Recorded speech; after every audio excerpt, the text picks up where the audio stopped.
I'm putting out a bolo. If you have a darker, moodier, edgier, just overall more eclectic style, these are the things that you should be on the lookout for when you're out shopping for home decor, because they are going to help give your house a little more color, a little more character.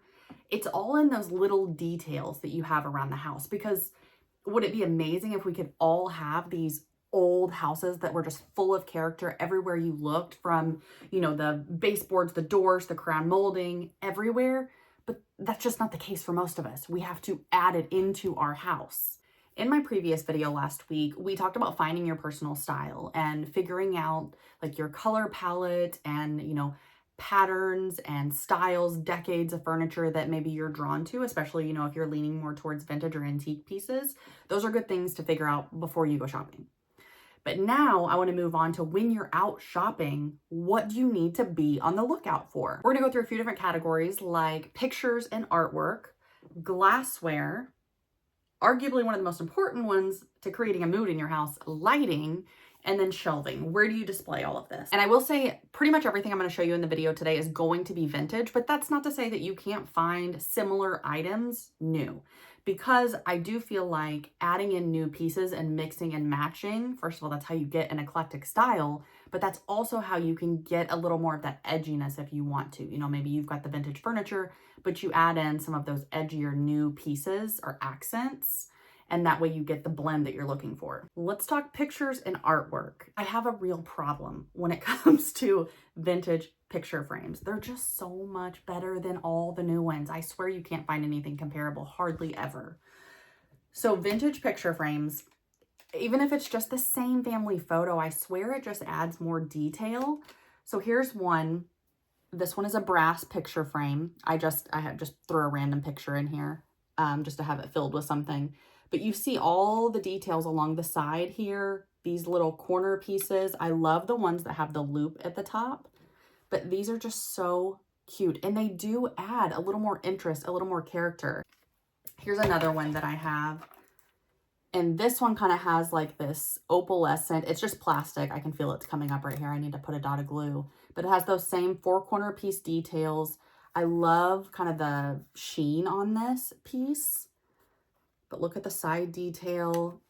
And so just having pieces like this laid out on a table versus just like your plain standard photo frame upgrades your display and makes it more visually interesting. Let's talk artwork, because this is something that we all need in our house. Whether it's yours, your kids, you bought it new or old, it doesn't matter. It all needs a good frame to go in, and this really just makes it stand out. But I love, again, having the different frames. I don't want everything matchy-matchy. So anytime I see these old vintage frames, I grab them, because I know even though this one, I like the picture, but it has this mark right here where, I don't know, it looks like a big scratch. You could use this and paint over it, or just pop it out and do something completely different. You can also just frame, you know, a nice piece of fabric that you like for a pattern. Let's say you did a peel and stick wallpaper. Why can't you just cover that with this if you like the pattern and put that somewhere else in the house? You have a little bit of that in another room. Also, if you find any of these frames empty, you can leave them like that. Hang this on the wall and then just add pieces to the wall in here. Like if you have little decor wall hanging pieces, why can't you just put them in there? It doesn't have to fit perfectly in the frame, but I will say a lot of them, when I find them, they do have an easy kind of indentation here where you could, what I'm planning on doing with this is cutting out some cardboard for the backing and then taking either Mod Podge or fabric and fabric glue, I haven't decided yet, just to frame in here and just get some interest going. Having pieces like this on your gallery wall mixed in with maybe some of the brass pieces, even if you're painting them, I personally just prefer to leave it the wood as long as it's a nice color stain like this. But that is going to give you so much more character. It's something your gallery wall will not look like anyone else's. Next, let's talk about glassware. And this is one I feel like a lot of people steer away from. They don't want to buy glassware old. They prefer it new. They feel like it's cleaner, it's safer, and that I get. But all the options I'm actually going to show you today have nothing to do with food or drink or anything. It's all using it more to display other things around the house, to kind of elevate small, simple things in your space. You can find glassware in a ton of different colors. And I think the colors that you buy will determine the type of house you want. So one thing I do talk about all the time, just to sidestep for a second, is when you are decorating your space, you need to think about if you want high contrast or low contrast. And what I mean by that is if you'll look like at the lampshade to the wall color and the artwork behind me, I have dark walls, but lighter things. So it makes those pieces, it makes the artwork, it makes the lampshade stand out more. Where if you look at like some darker things, like this piece of furniture to the wall color, it doesn't stand out quite as much. It's a little lower contrast. And I like a mix of both, but depending on what it is, especially with glassware, I feel like some family pieces that we have, I want a higher contrast because I want it to pop. I want it to stand out more so you can see all the little intricate details. And glassware too, like if you get the lighting on it just right, oh my God, it glows. It's so pretty. A piece like this in amber colored glass, or I have a bunch of green glassware in the house. If I were to take pieces like that and put them on a dark background with, no really good lighting around it, they're just going to get lost. It's going to blend in. And then I feel like my special pieces don't feel special. I think these are all things to take into consideration when you're buying the glassware. Where are you putting it? How is the lighting? What color is the shelf that you're putting it on? Do you want it to be high contrast or low contrast? That being said, I think there's a purpose for both. I use these types of dishes in the bathroom the most. And so I will do cotton rounds, Q-tips, contact lenses, jewelry, just basically anything that I might typically just lay on a counter. Another one of my favorite pieces of amber glass that I have is this piece here. I'll see if you can see the detail on there. There's a ship on there, a pirate ship, if, according to me. But I love this piece because, like I said, this is my favorite color to get when, excuse me, we have a visitor.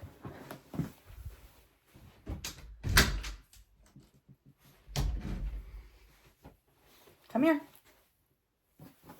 Come here. Ugh. Did you have a good nap? Yes, thank you. Where was I? He's laid down taking another nap, his 12th of the day in here. So this piece with the pirate ship, it was perfect because it's my favorite color of glass, the amber glass. It has the ship, which is one of like my characters. I feel like when I show you these things, I like to point out why I bought it, and maybe it will help resonate with you. It will, help you think about your own space. So a couple of my characters that I'm always on the lookout for that I will consider: anything with a ship. I love ship wheel, anything basically nautical, an anchor, any of that, I'm immediately going to be interested in. I like, lions and tigers. I love any brass animal. This is a salt cellar. So it's just a little glass dish. And you can see here, it has a little hole where maybe there was a spoon to serve and kind of sprinkle the salt on there. It has a lid. But I keep this in the kitchen so I can take my rings off when I'm doing dishes and cooking. Little salt cellars, or I believe this was for an egg. You can tell me in the comments if you know. But it's the perfect size for a beauty sponge. It fits right in there. I usually do it this way. And when it's damp, it just kind of sets there and then kind of shrinks down into it as it dries. But so I keep this on my makeup table actually to have my makeup sponge in. Next, we are going to talk about vintage lighting. Again, one of my favorites. I know I mentioned I have a problem with buying vintage picture frames.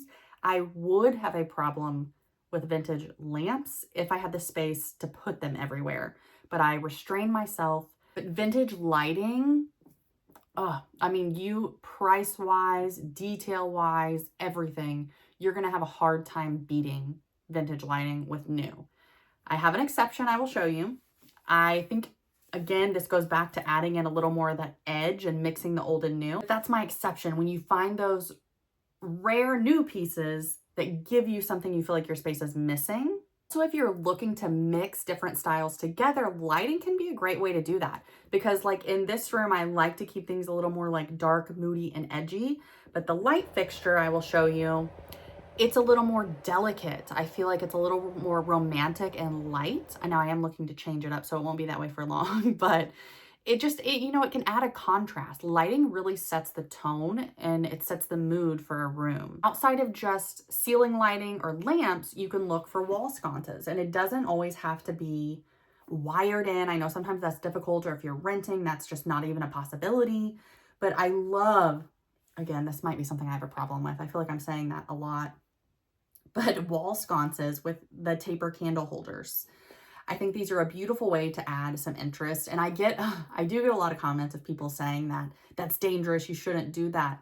Guess what? I don't like them. They're just for decoration. If you find some amazing wall sconces that are meant to be wired in, but again, that's not an option, you're not feeling like doing that right now, then you can also use just like the little battery operated remote control bulbs or rechargeable. I think sometimes they call them, like, you can do the puck lighting, or now they do have them in bulb shape, but you just have to recharge them. But it's nice if you just want that glow in the evening, and that way you don't have to worry about, you know, wiring it into your electricity. Last but not least, where would you display all of this beautiful glassware, picture frames, and your cool, funky, eclectic decor if you didn't have shelving? I think shelving is a crucial part to creating that eclectic style, because this is the space where you mix the pieces together. You mix all of those different styles together on a shelf. And basically each shelf, even if you have a bookshelf with 12 shelves, they each become their own little showcase, you know, their own little vignette that you get to style. And I like to mix it with pictures and books and decor. And I think probably most people here would lean more towards the maximalism side when it comes to decor. And when you have that, it's just, you don't want just tabletops filled with stuff. That's clutter, that's chaotic. We want something curated. We want this to feel collected and beautiful, something elevated. Let's start small and we'll work our way up. So for smaller shelving, just maybe like a singular shelf piece or a ledge would be something more like this. Now I'm working on the top right now. I just have it like kind of crazy. I was just talking about not being cluttered and chaotic and what is this, but I'm looking for and DIYing some artwork to go up top here and hang on the wall, so that way the shelf can still be free, and then put together a little bit more curated decor on top. And another thing would be to do little trinket shelves. Now, again, I have one here behind me. When I found this, I mean, I had like that inner squeal going on, trying to like play it cool in public. But I mean, it's shaped like a house, a league of her home, a house. I thought this was just perfect, meant to be. And I've got all my little like vintage Halloween treasures displayed in here. At least for me, this is my way of trying to like practice self-control when it comes to collecting all of these pieces. There's a ton of different trinket shelves too. I think that's another big thing that adds so much interest to a space. Besides ones shaped like this, like a little house, I have some old ruler box ones that people made. Still on the hunt for, I want one of the old, I think, oh, let me know if you know a specific name for it, but I feel like they're the old lettering drawers that you see. And so they have all the little nooks and crannies in them, but you see people turn them, put a little picture hanging thing on the back and display them and use those for trinket shelves, whatever that's called. Along the same lines as the shelf here, something new actually that I love, and I think again is a crucial piece for people with eclectic style to use, is picture ledges, because you can use them for way more than just pictures. I think, again, I have mine right now displaying records. I look at records, it's artwork, magazines, books, pictures, artwork, anything you can display, you can hang above it and then lean something. It's a great way to get a layered look on your wall. It's an amazing alternative to a gallery wall, to where everything is nailed in and hung up. It has its perfect place. If you add a few picture ledges, you can switch it up whenever you want to. Like, you're not committed to anything. This is like free form all the time. You can change it on a whim. You can change it with the holidays. So that is one of my, like, for a new piece, it's rare, I feel like, that I push new home decor. The biggest option for shelving, which is going to be your bookshelves, whether they're built in or not, doesn't matter. So this is a great way to mix and match books, decor, pictures, artwork, everything onto a shelf and create your own little vignette.